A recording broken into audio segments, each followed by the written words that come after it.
Thank you.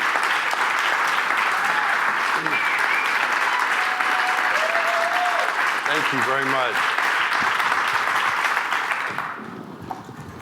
You know, I want to say something first. Thank you so much for being here. It means a lot that the library allowed to host this, and that all of you came out to support me in this book. This book was something I've wanted to do for a long time, and now that it is out, it has been stressful leading up to it, and it means a lot that you're here.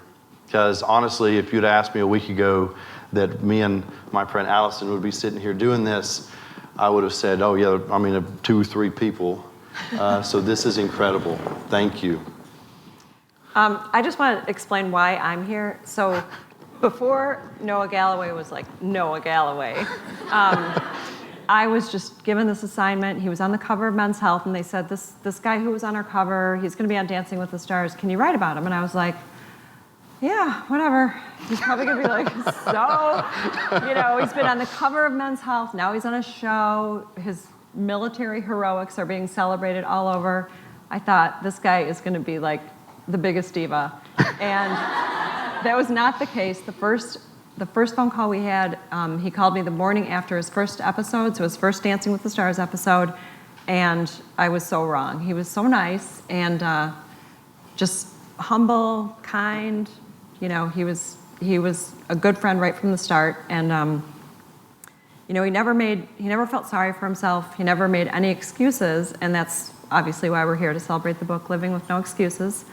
The other thing that I just want to say about the book, now that I've read it, and I'm sure many of you have either read it or you're started to read it, is, you know, we talked I did like 12 or 13 stories about you in Men's Health. We talked for about an hour each time, so I thought, like, I knew everything. But this book really opened my eyes, and it's brutally honest about the things that happened in Alabama and Afghanistan, both before and after his injuries. So I'm just really proud to be here and excited to talk about, you know, the way we're all going to live with no excuses now that we have this on our nightstand. Thank you. I'm glad you're doing this, and I chose her because she is such a good liar. So good job. No problem. So are we going to take questions? Do you want me to ask questions? Yes, that is how this is going to work. Okay. You and I are going to talk about it, and then there is a special guest that I want to introduce, and she's going to do a song, and I'll explain that when we get to that. Then after that, we're going to do some question and answers.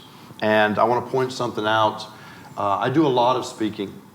It is amazing. I get the opportunity to travel all over the country, and I go everywhere and speak to everything from second graders to college students, to I've been in a room full of CEOs and presidents of companies. And one thing I found is when I'm in front of a group of second graders, they have all the questions. And then I'll be in a group in front of a bunch of adults, and they won't have any. And then they'll come up to me afterwards, and suddenly they have questions. So I decided a while back that to fix that, I would say that if you have a question, when we get to Q&A, ask it. Because later, when you ask me, I'm not going to answer it. So keep that in mind when we get through, when we get past that part and we get to the Q&A. If you have a question, please ask it. Because you may have a question that someone else hasn't thought of, but then is interested in knowing the answer to. So don't hesitate on asking anything. But first, we're going to let you ask the questions. Okay, so how did you decide where to draw the line and how honest you were? Well, you know, this book... Because it's not all pretty. Like, there's some dark parts in this book. When I decided, I knew, like I said a while back, that I wanted to do a book. And I had somebody the other day say, why do it now? And I realized I'm glad I waited, because I think if I'd have done this book a couple of years ago, I wouldn't have been as honest. The point that I'm at in my life now, I was able to do that. When she says there's some dark things in it, a lot of people that already know my story, they know that I was injured in Iraq and lost my arm and leg, and they know there was some depression, but then they know that I got into fitness, ran Tough Mudders, marathons, was on the cover of Men's Health, and then Dancing with the Stars, and all that sounds incredible. But there's a part of the story that is glossed over, and that is the depression. And that depression lasted 5 years for me. And a lot of people have said, what was that one turning moment in your life? And, I've had to say there is no one thing. There were several mistakes that I made. And when I was honest with this book, I was embarrassed to write them, to have them in there. And then when the book was completed, there were times that I thought, I might just share this with readers. And it's hard. But then I had to remind myself that this is important because this is real. That was why I wanted to do the book, was to make it relatable, for someone to be able to read it and connect with it. I didn't want a story that just sounded like I lost 2 limbs and then went on to be on Men's Health. I needed more than that. Okay, and so it was released this week, so what have you learned from the people who've read the book? Like, what have they taken away from it so far? Doing the book was tough. I had to relive a lot of things and talk about that. And then my friend Rebecca and I did the book together. And it was hard to relive. But then when the book was done, as soon as it was printed, before it was out on shelves, and I was able to go through it, it was terrifying. Because I don't know how everyone's going to react to it. And here it is, it's Thursday. It hit the shelves on Tuesday. Mm-hmm. But I had a lot of journalists that had a copy beforehand. And I've done interviews. And then I've had a lot of people on social media who've already gotten the book and they've already read it. And the response has been incredible. It has been really good. And this week has put me on a whole new high, because leading up to this, these last 2 weeks have been very stressful. And I'm glad that people are reading it and connecting with it. And I think a lot of people, they see the honesty in it. Because there's things I talk about that I think a lot of people would skip. And I didn't want to do that. Well, I liked the parts where, like I said before, you never felt sorry for yourself. But then there's like just teeny little moments in the book where Noah's dad also only has one arm. And they went to a gas station after a drive, and Noah struggled with trying to get the screw top off of a Gatorade, and then it spilled all over his pants. And his dad was like, "That's why I only drink pop." Yeah. So yes. That kind of stuff, I thought was good that you added that sense of humor in. it was important for me to have the depression and struggles in the book, but I don't want people to think, oh, this is just going to be a sad book. There are a lot of I think I'm funny. And I try to add that in the book. I wanted different emotions in it. And that was one of those moments that, looking back on, I thought was funny and I wanted to share. One, the fact that my dad is also missing his left hand, but the lessons I learned from him, and, sometimes they're a little quirky. When did you come up with the no excuses slogan? Well, it's not that I didn't really come up with it. People started... It's on your car. Yeah, I know. I use it. What are you talking about? No excuse. That's genius. No. I started, I've had a lot of people that, didn't know my story until Dance with the Stars. So I've had, they always ask, how does it affect you? How does it affect your kids to suddenly, have all this attention? It's not that it's not new, but it's just at a different level. But it started several years ago when I got back into fitness, this slow build. And it started with me running Tough Mudders and marathons, and then people in the fitness world and in the obstacle course racing community, they were drawn to me and they were sharing my pictures. And I started using the term, and they were using it as well, no excuses, that I was taking people's excuses away. If this guy can do it, why can't you? Whether it came to doing the races or just getting into fitness. So it kind of just grew from there. And that was why I wanted to put Living with No Excuses as the title, because as I said, there was no one moment in the depression that turned everything around. It was more of, I kept trying to go on. Even when things would try to knock me down, I would keep pushing a little further, and then eventually got through with it. And that was because I was living with no excuses. And then what about, do you still think about some of the experiences that you had on Dancing with the Stars, like the one that we talked about the day after it happened, and it sticks with me forever, is Bruno, is that his name? Bruno, yes. When he said, you've got half the limbs, but you're twice the man. Yeah. That's great, right? There were some... I hope you look in the mirror and think to yourself that every day. I think, wow, Bruno was right. No, there was some, that was... Dancing with the Stars was... I don't like to dance. I don't know how to dance. It was hard. I had to live and breathe it for 10 weeks. That's all I thought about. But the moments that came from it and the comments that the judges gave me, there was week 5 of Dancing with the Stars. I danced to Toby Keith's American Soldier. And in that dance, I had this one arm lift where I put Sharon over her head. And when I did that, the entire studio audience jumped to their feet. And when the dance was over, I got a standing ovation from all the judges and everyone in the studio audience. And the judges every week would make this comment about, Bruno also said, I was a titan among men, and things like that. And it was incredible that they had this admiration for me. And I knew I wasn't the best dancer on the show, but I felt like, the reaction I was getting from people was the fact that I was just trying my best and doing everything I could. And the people that reached out to me and said that I was inspiring them, it motivated me to work as hard as I could every day to push myself and to get better each week. And I think people saw that and they voted for me, and that kept me on the show. And I did all 10 weeks, and I thought that was incredible. Because when they asked me to come on the show, I didn't want to do it. But when I ended up doing it, I didn't think I'd last more than 2 or 3 weeks. And there were times that the producers wanted me on camera saying that I'm in it to win it. And I was like, no, I'm not. Why would I win this? It's a dancing show. I'm not a dancer.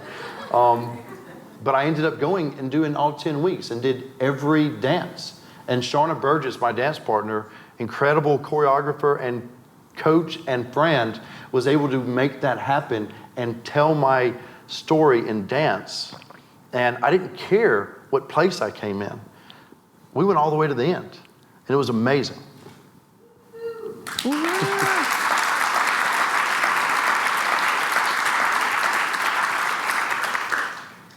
I think those are all the questions that I have about the book. Yeah. All right.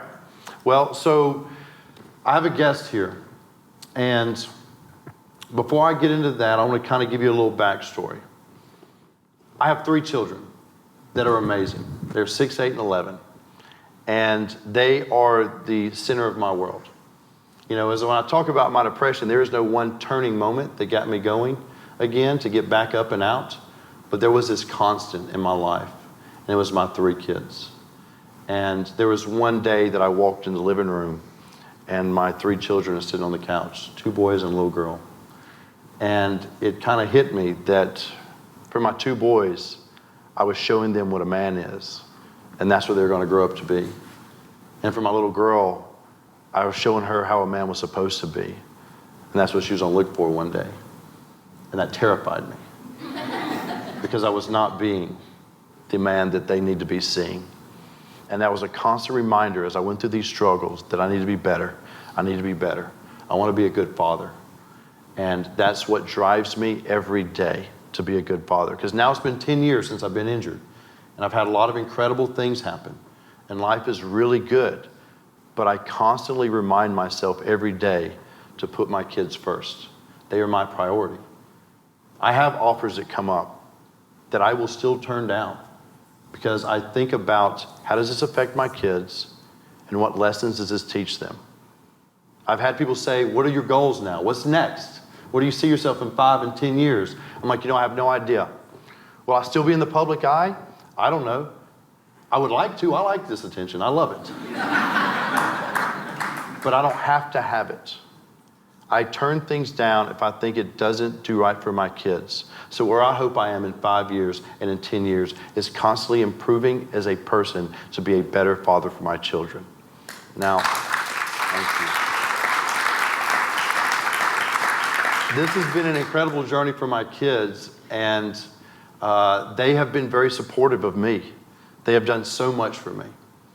And last school year, my 8-year-old Jack was in 2nd grade, and this whole 2nd grade did what was called a living museum, where they were all asked to be someone famous, and they had to research the person and have a little paragraph that they either memorized or they had written down.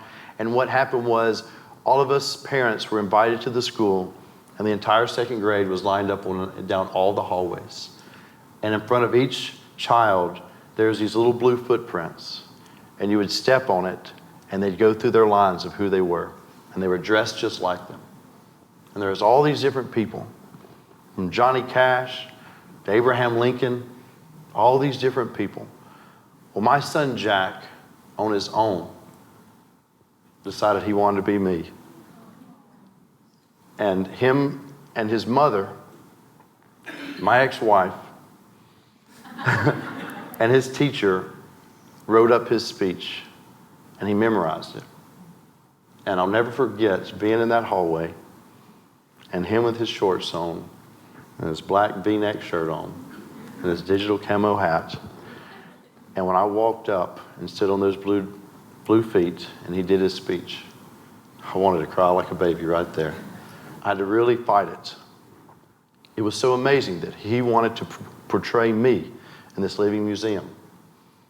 Now, fast forward a couple of months, I'm in the Atlanta airport, and I get an email from a friend of mine, Tracy. And she says there's this artist, this singer that has this single that she wants to have come out, and part of the proceeds go to a charity for veterans. And she said she told her about my charitable fund. I started a No Excuses charitable fund because I worked with a lot of different nonprofit organizations, and I've seen there's a lot of great ones out there, but I've seen some that weren't as great. So I started the No Excuses charitable fund to just choose 3 organizations that I liked and have that money go to those programs. And one of them is my local YMCA's youth programs. The charitable fund has been able to sponsor over 24 kids whose families couldn't afford them to play sports, and they have. Because I used fitness as a big part of coming out of depression. And I got into fitness at a young age. And we don't know which one of these kids may have a struggle in life and can revert back to being active to help them get out of it. And the other part is Operation Enduring Warrior. It's a group of veterans that I used to run all the time doing races with, Tough Mudders. We're an entire team that we do these events together. And I found that we as veterans like to work as a team. When we get out, we miss that. So we have that, and when you're expected to be on a team and work in an event and do a Tough Mudder or a marathon or whatever it is, you're less likely to self-medicate with alcohol because you have a group of people that are counting on you. So it's a great group to work with, and I've been able to sponsor a lot of veterans through the charitable fund to go and do these events. And the final component is Homes for Our Troops that build specially adaptive homes for injured veterans. They've done over 200 homes across the country. They have a 5-star rating on charitynavigator.org. 90 cents on every dollar goes to the veteran. That's almost unheard of. And you may not have heard of Homes for Our Troops because they don't advertise. They don't use that money for advertisement. They build it for the veterans, and the veterans talk about it. What I love about it is if a guy like myself, missing an arm and a leg, is out there on the course doing a 12-mile obstacle course race, somebody takes a picture, and we literally look like a superhero.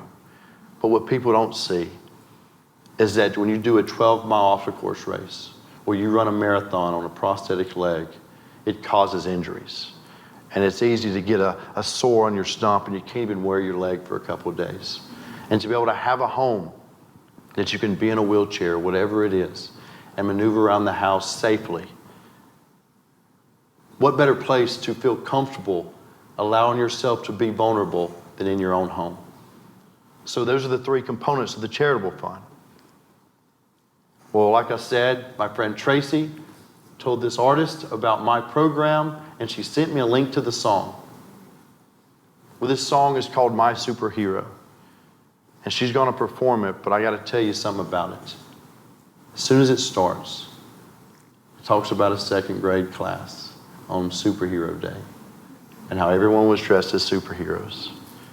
And this little boy, Jacob, shows up. And he's in fatigues, and everybody's saying, "Who are you supposed to be?" And he talks about his father. And as I was in the Atlanta airport, headphones in, listening to this song, there was an empty gate that I walked over towards the wall and had tears running down my cheeks as I listened to this song. And I responded to Tracy. I said, if she wants to work with my charitable fund, great. If she doesn't, I still want to connect with her because this song is amazing and it connected with me in such a way. And I asked her if she would come and play that song, and she said she would, and I thought, well, if you're going to do a book signing in Nashville, you got to have some music. So, Danika, please.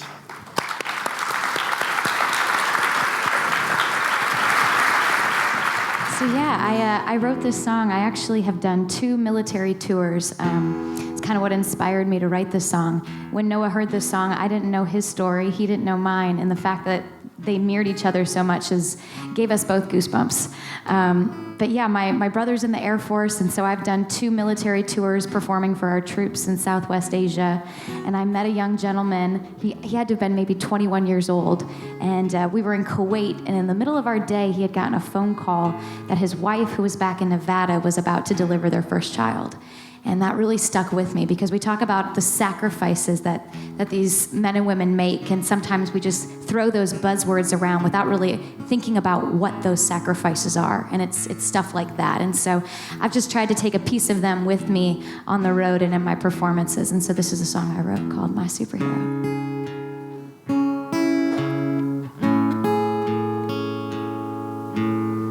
Spirit Week, 2nd grade. Dressed up for Superhero Day, 4 Supermans and a Wonder Girl. And here comes the Batmobile. Jacob Jones is barely 8. He hustles in a little late, decked out in a camo suit. A kid asks, which one are you? And he says, my superhero.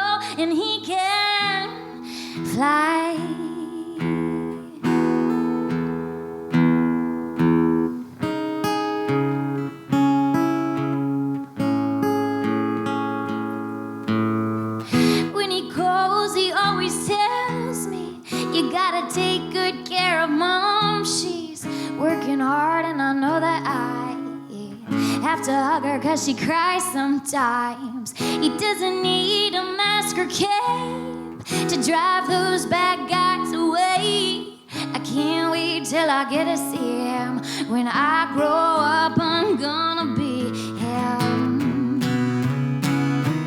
Cause my superhero, he can fly 1,000 feet up in the sky, sees the desert down below. You never know, jumps out of planes and says a prayer as he free falls through the air. He's my dad and my superhero, and he can fly.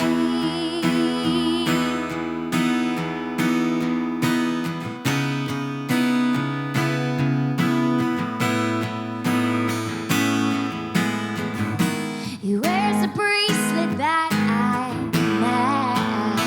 made. Says it helps to keep him safe. 'Cause my superhero, he can fly 1,000 feet up in the sky. If he's scared, you'd never know. My superhero, he can fly 1,000 feet up in the sky, sees the desert down below. If he's scared, you'd never know. Jumps out of planes and says a prayer as he free falls through the air. He's my dad and my superhero.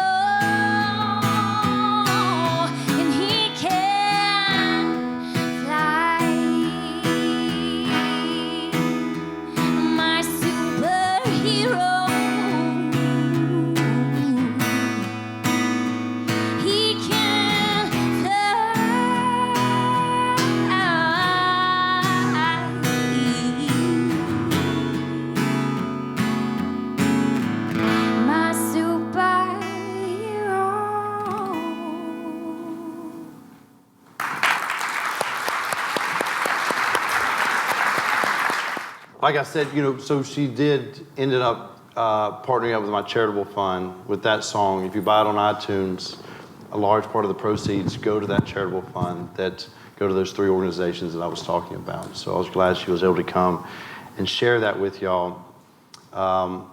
And there, before we get into the Q&A, because I know y'all been prepping and thinking about your questions, it's, the reason I wanted her to come, it's Nashville. I thought it'd be cool to have something like that. I'm a big fan of music. And, you ever been in the car and you were like, man, would it be cool to be, a singer? I can't sing. So it's not a reality. And the reason that I kind of had those fantasies, you want something that connects with people. And that song, when I heard it, it connected with me. And I found that when I go and give speeches, I can connect to people. I'm hoping this book connects with somebody. And, the dream of being, a big musician is not realistic. If you can't sing, you can't play an instrument, it makes it hard to be a rock star. But it's the closest thing I have, and to connect with that song. And there's so many other songs that I've been able to connect with, and it drives me to give speeches, and it drove me to want to do this book. There were things like Big and Rich have a song 8th of November, and that's a song that came out just a couple of months after I was injured. And if you've never heard it, it's about a veteran who went through a lot of struggles in Vietnam. And it took him a long time to get over those. And as I was in the hospital at Walter Reed, that song connected with me. And, it's those things that these artists are able to do that means so much. And it means a lot that John Rich actually came out today to be here. And then there's another guest that's here that's gonna, when I was in Iraq, the second deployment, I was in 2nd Platoon and we cut ourselves the Punisher Platoon. And there was a Punisher movie, and there was a song in it by Mark Colley, In Time. And the platoon, we loved that song. And it was an incredible, I was back there, we were about to come out, and Mark Colley shows up. I'm like, wow. This is incredible. To have these people that have, had a connection with me. And, to do this book, I'm really hoping that there is someone that connects with it. Okay, we're going to take questions, but I actually remembered I do have one more question. We are if my math is right, we're like 2 weeks away from the 15th anniversary of September 11th, which is when you enlisted. Yes. So, looking back on it 15 years ago, if you could do it all over again and turn back time, would you have enlisted? Yes. There was nothing I would change. As I've said, there were some struggles. I lost 2 of my limbs. And, 5 years of depression, a lot of mistakes. But I feel like it made me the man I am today. The relationship I have with my children today, I know I'd love my children no matter what, but the relationship I have with them would not be the same if I hadn't been injured and gone through those struggles. So without hesitation, it was one of those spur-of-the-moment decisions that I did just because I love my country that much, and I am so glad I made that decision. You weren't just doing it to get out of classes no. at U of A? Okay. Okay. All right. Questions?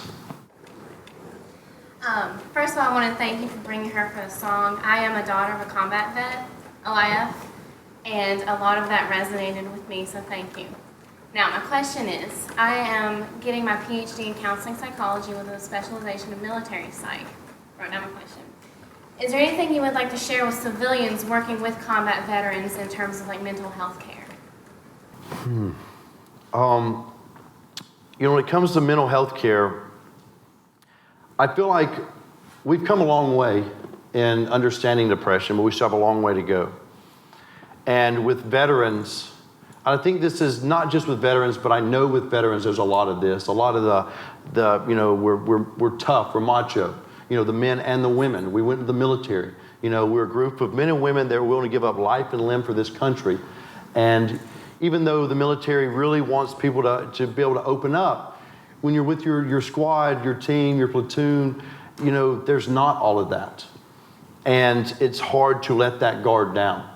And it takes a little while. It takes a little getting to know somebody. With a veteran, they're not going to just open up to you. It takes some time. It may take several sessions of working with a veteran to get to that point of them feeling comfortable with you, that they can show that side to you. Because we convince ourselves we are the defenders of this country, and you don't want to show your weaknesses. And what I want to do as a veteran is show other veterans that you don't have to carry that all your life. It does nothing for you. The whole theory of, I talk about in the book, is being a kid and convinced I was Superman. But as I got older, and now especially, I know that that is unrealistic. And trying to carry the burden of that cape is not necessary. And I'm trying to push that to other veterans to take the time and to open up, to find those you're comfortable talking to and getting it out. Because when I look back on having anger issues, a lot of that is displaced emotions. Once I found that if something makes me upset, to let it make me upset. If I need to cry, I will cry. And there's nothing wrong with that. Well, then I found that I'm not as angry anymore. And that's, it's hard for me to give the answer of what civilians can do, but I know on my end, I really want to push for veterans to let that guard down and to improve and get better, to get help. Thank you for speaking out against the stigma. Thank you.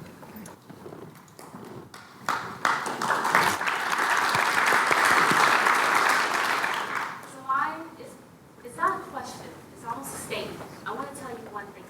Thank you so much. I started following you back in 2011 while I was stationed in Fort Lee, Virginia. And one of the things I loved about you is when I could walk into Kenner Army Healthcare Center and see other soldiers going through NB for several reasons, medical board, get ready to get out. I realized that they probably felt like they were less of a human. They felt like the Army would just dump them off even though they'd given them all, and they were losing half of their life basically. But then a year later, I had to go for NEB, and that depression was just ridiculous.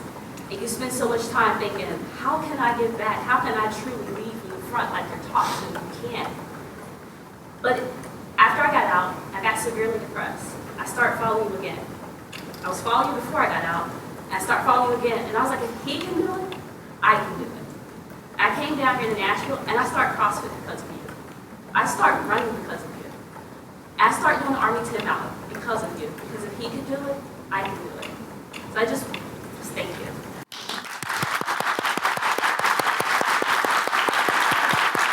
Thank you.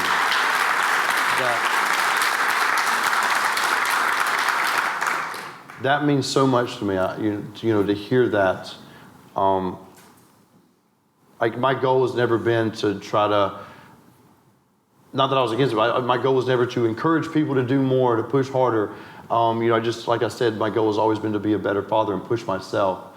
And when I hear things like that, it means so much to me. You have no idea.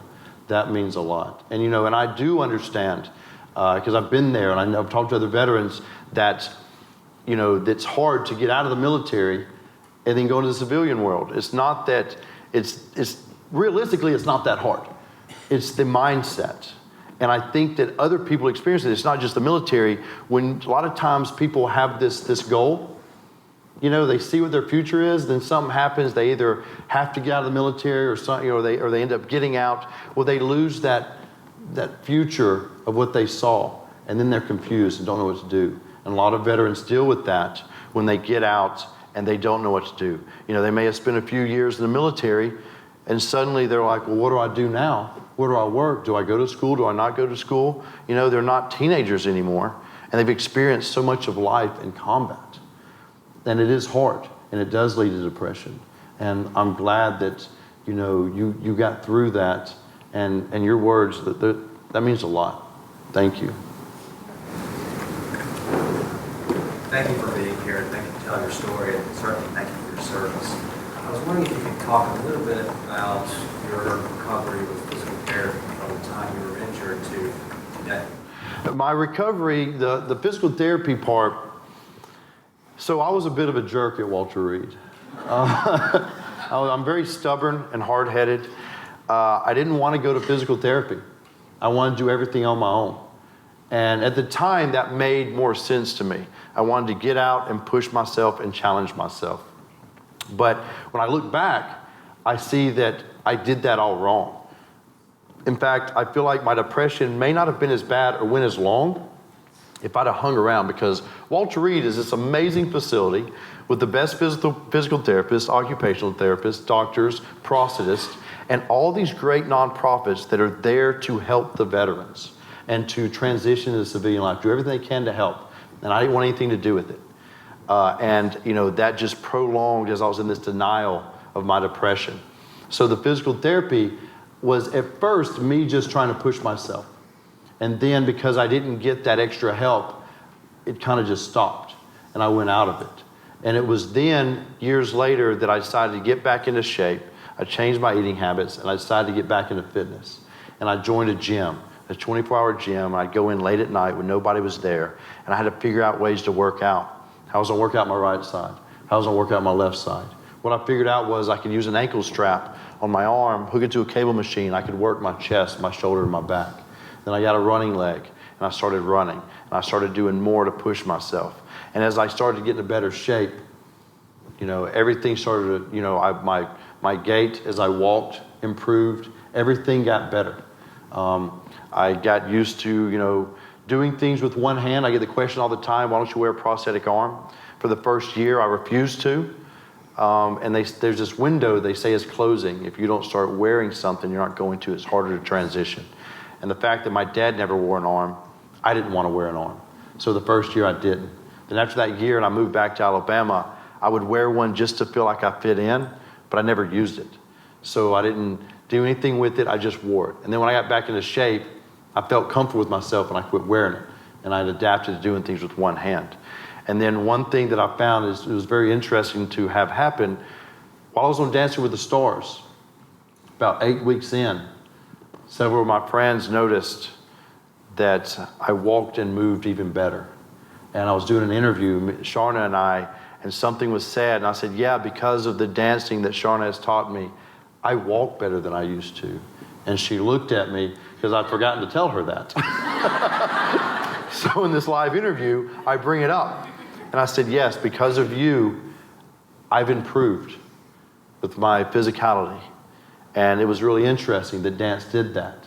And since then, I've had organizations reach out to me that work with people with disability, and they use dance.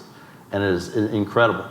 I don't know if that really answers your question, but I guess I'd say the physical therapy that I went through in reality was this long process. A lot of me and other people doing it. But as in being at Walter Reed, I was determined to try to do everything on my own. And I feel like I've missed out on a lot that I could have improved on there. How much did they focus on your mental well-being when that seems to be such a huge part of your recovery from what happened? Talking about when I was at the hospital? Yeah. Oh no, they do a big, they concentrate on that a lot, and it's improving more and more. Everything is improving, and I get the question a lot, what can be done more, what can be done better, and I feel like we could sit in this room and talk till we're blue in the face on what can be better about the system. But from my standpoint, without getting into any of that, the only thing I can really speak on is the fact that what I want to do is to convince veterans to take that step. You know what I mean? Because I think we could have the perfect system. We could have the perfect plan to fix depression and post-traumatic stress, but if the veteran doesn't step forward, then he or she will not get that help. And so from where I stand, that's what I'm pushing. I am not a doctor. I cannot speak on any of that. But what I can do is try to motivate my brothers and sisters and not let myself forget when things do get to me again that you gotta do something about it. So when it comes to the mental health, there's a lot of opportunities out there, whether it's through the VA, do it DOD, through Walter Reed, or nonprofit organizations that are doing things out there to help.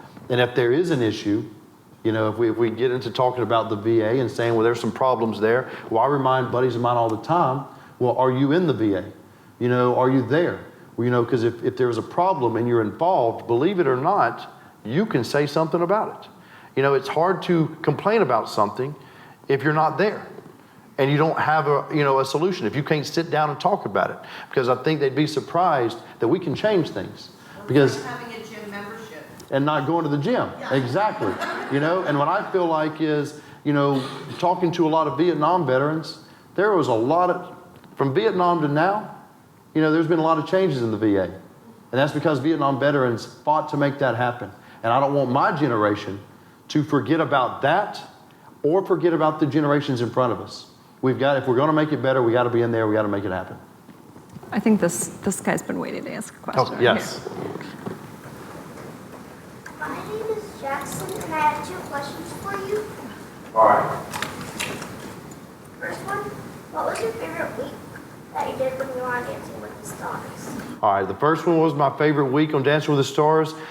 You know, when I did, I mentioned the Toby Keith's American Soldier when I did that dance, but it was also another dance that I did one of the weeks was the Viennese waltz. And I was in a brown suit, and it went really well, and I enjoyed it so much. And one of the things that I can relate it to is the possibility that Sharna, you know, there's all kind of different dance styles, but from a young age, she was a ballroom dancer. And I think because she was teaching me everything, she was able to teach me a little more and make me a little more comfortable with ballroom dancing. And the Viennese waltz, that week was a good week for me.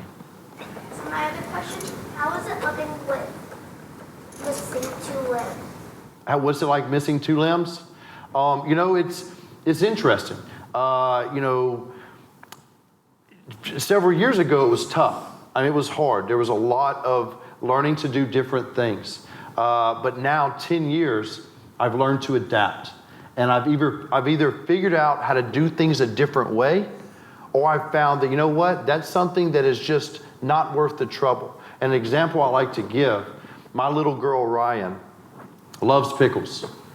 And I don't know if anybody's ever tried to open a pickle jar with one hand. Well, the way I fix that is, I tell my little girl, you want pickles, you go to your mama's house.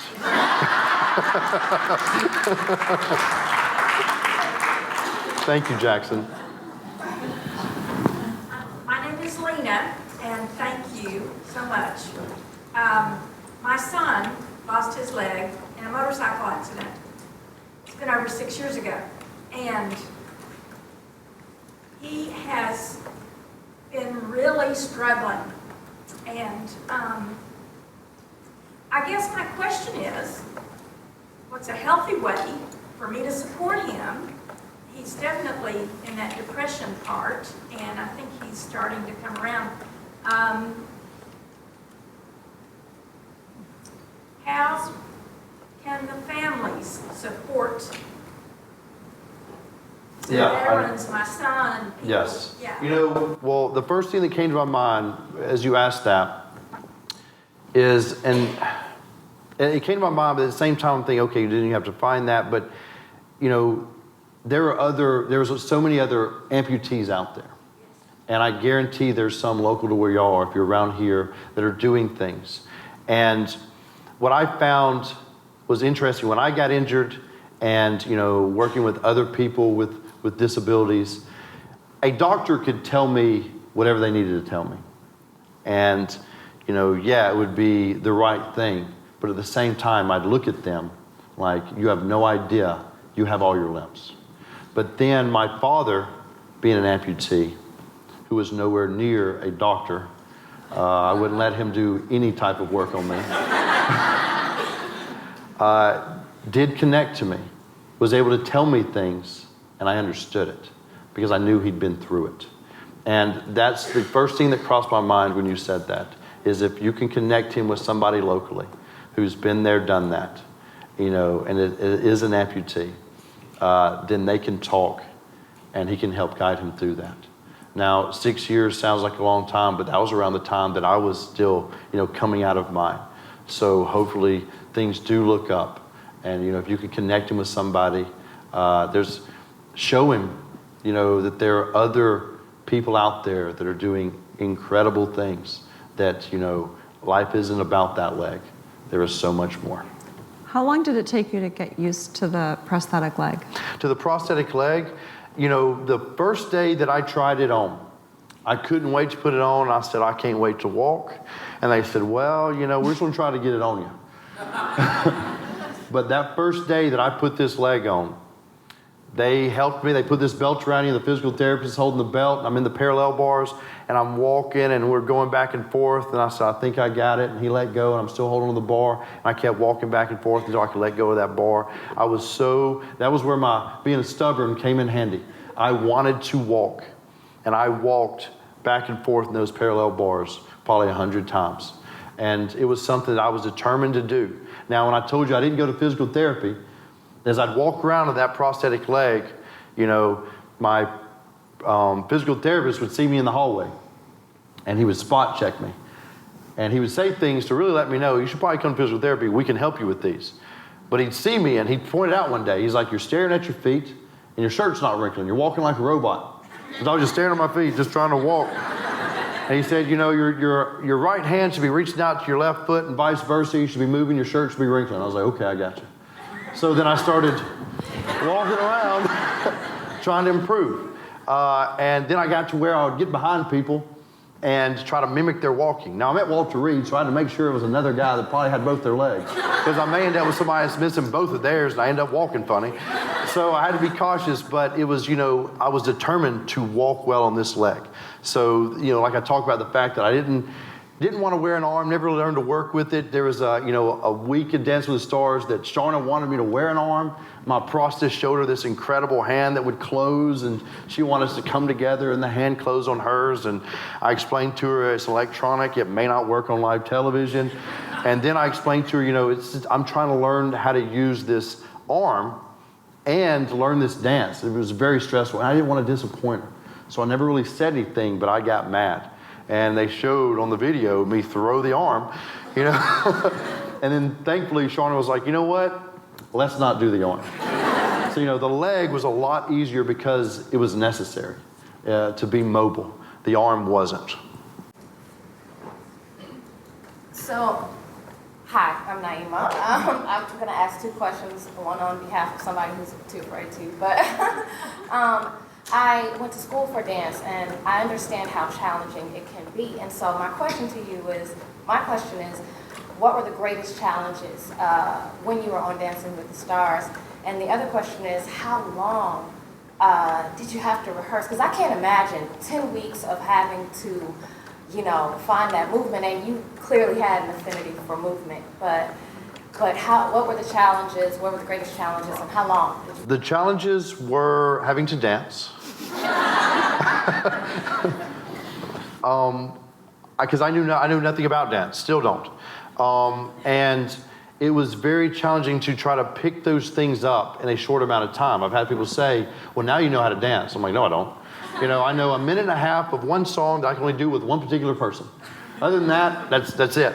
And then as in the rehearsing, I had, we rehearsed every week in Birmingham and flew back and forth. We never take a day off. When the show ends on Monday night, we were getting up early Tuesday morning. I was on the phone with Allison. Then we were flying to Birmingham. And those days you would fly all day, we rehearsed that night.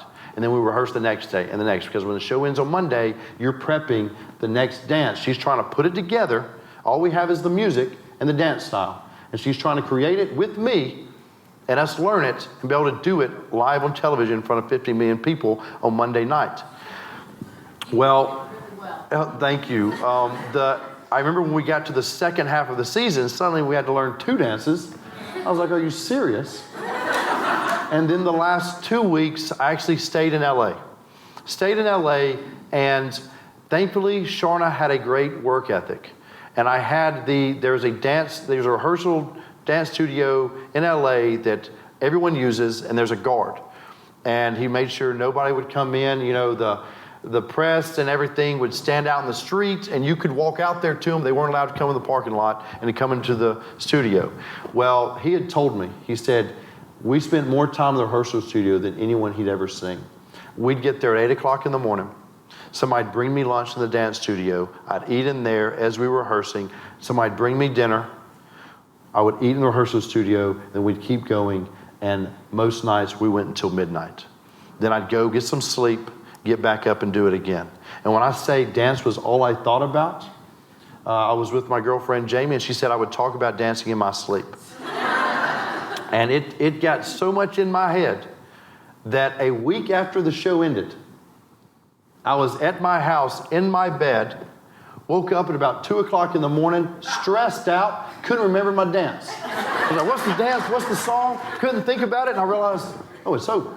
Oh, crap. I mean, that was how much it stressed me out. But I put a lot of rehearsing into it because I was trying to do the best I could to get that done, to just try to do a dance on that show. Well, you did a beautiful job. Thank you very much. So I'm gonna do one more, and then I don't want to go too long because, I want to be able to meet everybody and sign some books. So actually 2 hands went up, so I like to be fair, so we'll do both of them. Related to what Lena asked you, if you have mental health challenges in your family, what should the person that doesn't have mental health challenges, how can they be supportive? Same question. Like, what can you say to be supportive, and what do you not say to trigger somebody who's going through something so deep that you can't even relate to? That's tough. The question is, what can someone that is related to somebody that's going through depression, what can they say and what should they not say? And it almost falls into talking about, someone who's missing a leg, to connect them with somebody that's going through the same thing, because they will. You can almost hear someone saying, you don't know what I'm going through, so don't try to talk to me about it. And I think that's a common thing for anybody to have. Just to let someone know that you are there. And I would compare that to, I had a good friend of mine that recently lost his mother suddenly. And I sent him a text one day, and we always hung out. And I said, hey man, just letting you know I'm thinking about you. If you want to come hang out, we'll grill, whatever, and talk, I'm here. If you want to come hang out and not talk, I'm here. And he told me later that was because he ended up coming over. We didn't talk about it at all. We just hung out. He needed that break. And he told me later that text meant something, because if you try to push yourself on somebody, it's just going to push them away. But just letting them know that you're there if they need you, usually is good.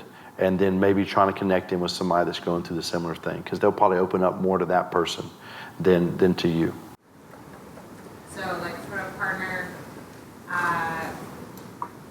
you just say you're there. Yes. You make them food, and you try to make them feel comfortable. Exactly. And you don't really say too much. No, and I found that when I've gone to the hospital, when somebody's asked me to go and meet someone who is, injured, they became an amputee and they're still in the hospital and they've had me come and talk to them. I don't know if they think I'm gonna walk in and start talking and that person's suddenly gonna be great. What I found is I walk in, I introduce myself, I sit down, and that person starts talking. And I let them go in all kind of different directions. And I have this same relationship with my sisters, especially my older sister, Jennifer. Sometimes she does it to me and I do it to her. I have something going on, I'll call her and I'll say, I don't need your advice, I need you to listen. Because I'm not looking for her to tell me what's right and what's wrong, just let me get some stuff off my chest. And she says, I understand, go. And that's how we get it done. And sometimes that's the best way to listen. Thank you. Hi Noah, I'm Yvonne.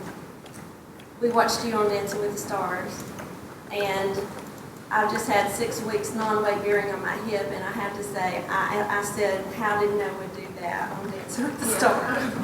I have 2 questions. One question, when are you going to be on The Bachelor?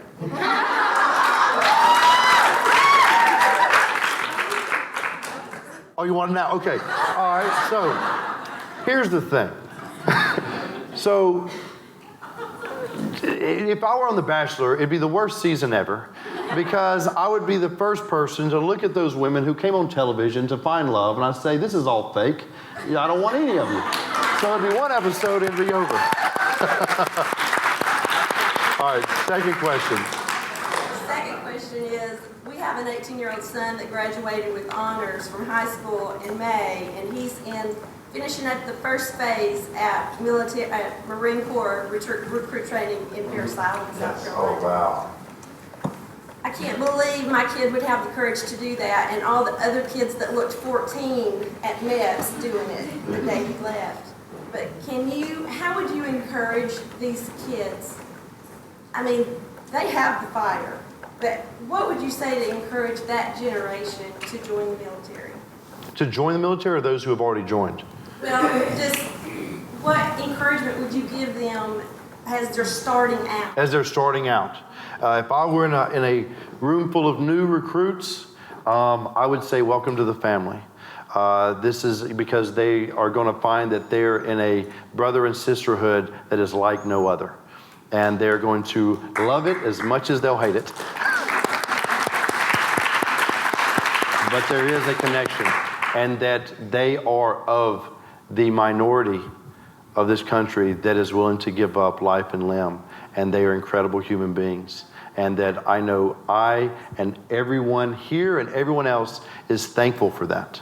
And that their service to this country, whether they deploy or not, whatever their job is, whether they're sitting behind a desk or they're an infantry soldier, it is all important. We have the most incredible military in the world, and they're willing to do anything for our safety and for our freedom, and that we are appreciative of that.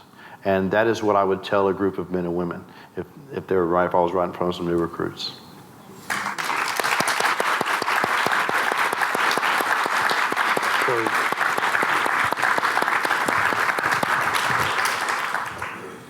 She's going to tell me where I'm going to go, and I will be somewhere that I hope that a lot of you do have books I can sign, or I can at least meet you. Again, thank you so much.